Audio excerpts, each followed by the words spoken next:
Hali ya taaluma kama ilivyosomwa na mkuu wa shule,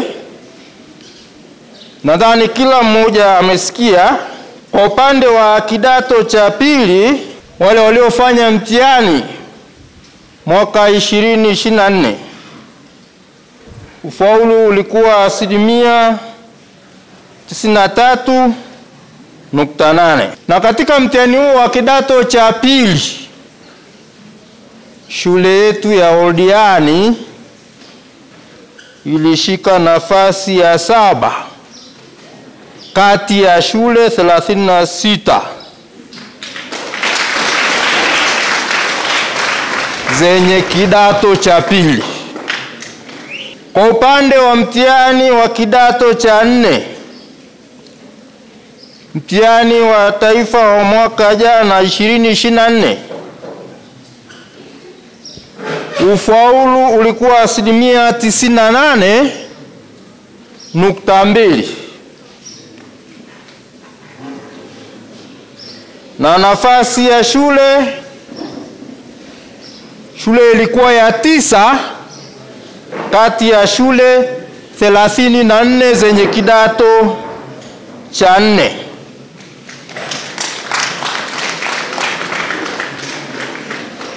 Matokeo tunayoyapata kwa mitihani ya taifa bado hayajaakisi mazingira ya shule yetu kwa namna yalivyoboreshwa. Kwa kulinganisha na shule zingine za wilaya yetu ya Karatu, shule yetu ina mazingira bora zaidi kwa zile shule za serikali.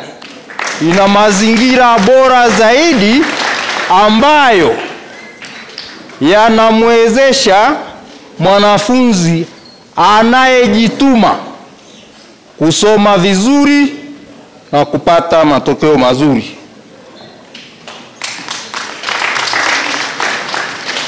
Kwa hiyo niendelee kuwasihi na kuwahimiza ninyi wanafunzi wa vidato vyote, kidato cha kwanza hadi cha 4, tuyatumie vizuri mazingira haya tulioboreshewa katika kujifunza, ili shule yetu iendelee kufanya vizuri zaidi na zaidi. Nilisema mimi sitakuwa mtumishi wa kutoa ahadi za uongo. Tutatoa vipaumbele kama ilivyokuwa katika ngazi za kimataifa, ngazi za kitaifa na hadi kufikia ngazi ya wilaya. Tukifanya tathmini, kata yote ya Oldiani ndio kata ambayo ni maskini kuliko zote. Kata ambayo haina rasilimali ardhi ni kata maskini kuliko zote. Tulitoa ahadi ya kitu kimoja tu. Kama ilivyokuwa kwenye nchi zingine zilizoendelea, sisi kata ya Oldiani tuliamua kujikita kwa ajili ya kudevelop human resource, rasilimali watu. Kwa sababu rasilimali watu ndani ya kata ya Oldiani tunayo. Rasilimali watu ni nyie.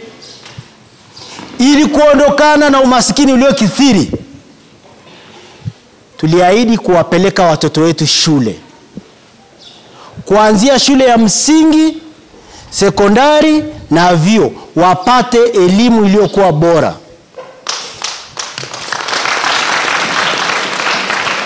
Ili wanangu, mkipata elimu iliyokuwa bora, hamtarudi tena kuja kuwa watumwa. Na ndio maana tukaanza kuboresha shule zetu za msingi, tumeboresha shule yetu ya sekondari, ili nyie mpate elimu iliyo bora. Msome mpate vyeti, ndio ufunguo, si ndio jamani? Bila vyeti hatuendi mahali.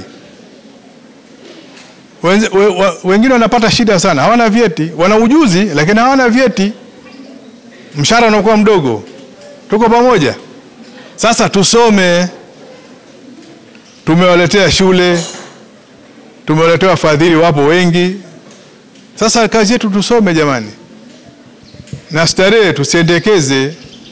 Hizi simu sasa zinatupoteza. Utakuta jioni vijana wako mtaani kule na simu zao, wanachati tu, lakini baada ya kuchati mambo ya masomo hawataki. Sasa hii mimi nalaumu sengine wazazi. Wazazi nao wana matatizo pia. Hawajui mtoto yuko wapi, anafanya nini. Hawana muda. Wazazi wenyewe ndio kwenye buza kule.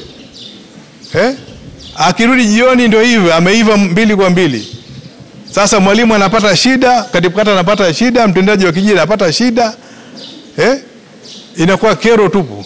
Katika kipindi cha miaka 5 shule yetu imeendelea kufanya vizuri kitaaluma, kiwilaya na kimkoa na hata kitaifa. Ufaulu umeendelea kupanda kwa kipindi chote cha miaka 5, na katika kipindi cha miaka 5 tumekuwa katika shule 10 bora kiwilaya.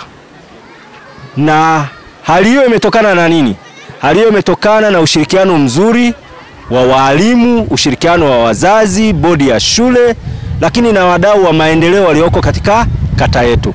Hali ya utulivu shuleni, nidhamu ya wanafunzi, ushirikiano, kutoa motisha kwa wanafunzi na walimu, mambo hayo yote yamekuwa chachu ya kupandisha hali ya taaluma katika shule yetu. Hapa sisi kama Rift Valley Children's Fund, yani RVCVF, tunafanya kazi kubwa kusaidiana na serikali kunyanyua imara ya taaluma hapo Oldiani Sekondari. Kwa mfano, kitu ambacho tunafanya, kwanza tunaajiri walimu. Sisi hapa kama ufadhili tuna walimu takriban 22 ambao wanafanya kazi pamoja na walimu wa serikali, na wote wanafanya kazi kama familia moja kunyanyua taaluma ya Oldiani Sekondari. Kwa kitu cha kwanza pale tunapunguza ile upungufu ya walimu. Maana yake ni kwamba tuna walimu ya kutosha kila idara ya masomo, na tuna muda ya kutosha kwa walimu kuingia darasani kwenye vipindi ambavyo ni endelevu kwa walimu. Kwa maana yake wana muda ya kutosha kuandaa na kusaidia watoto, kutoa mitihani, majaribio na mbalimbali, vitu kama hivyo. Kwa kitu cha kwanza tunafanya ndio, lakini ukiangalia mazingira ya shule, ukishuhudia nyuma yetu hapa, tuna madarasa ya kutosha, tuna mabweni na kampi za kitaaluma kwa wavulana na wasichana, tuna mabara, tuna mabweni sana, tuna dining hall pale, ofisi ya taaluma, tuna maktaba pale. Kwa hiyo kwenye miundombinu pia ziko zinaridhisha.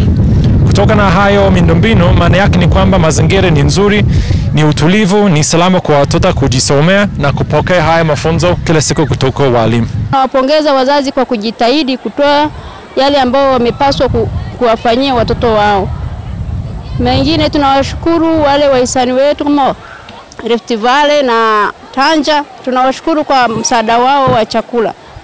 Na pia wito wangu kwa wazazi, tukae na watoto wakienda likizo, na pia kuwahamasisha kusoma yale ambao wamefundishwa na walimu huku shuleni. Hata wakiwa likizo wasiwape watoto muda wa kukaa kwenye vikundi vya vijiweni. Pia wawaase kusoma zaidi ili wafikie viwango vyao katika kwa mwisho wa maisha yao ya baadaye au kesho yao. Shule ina mandhari mazuri, ina walimu wa kutosha.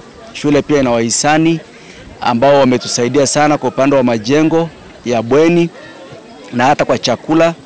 Kwa hiyo tunawashukuru sana serikali kwa kutuona na kutuelekezea msaada huu mkubwa wa majengo, na pia serikali tunaishukuru kwa sababu imefuta ile tozo ya elimu. Kwa hiyo haina ada yoyote, tunasoma vizuri. Kwa hiyo watoto wetu wanasoma vizuri. Tumefurahi sana kuona kwamba shule inaendelea kuboresha maendeleo yao ya miundombinu ikiwemo majengo na hata taaluma. Pia tunashukuru wazazi kwa mwamko mkubwa walioonyesha kwa upande wa kujitolea kwa vyakula, hasa michango ya chakula.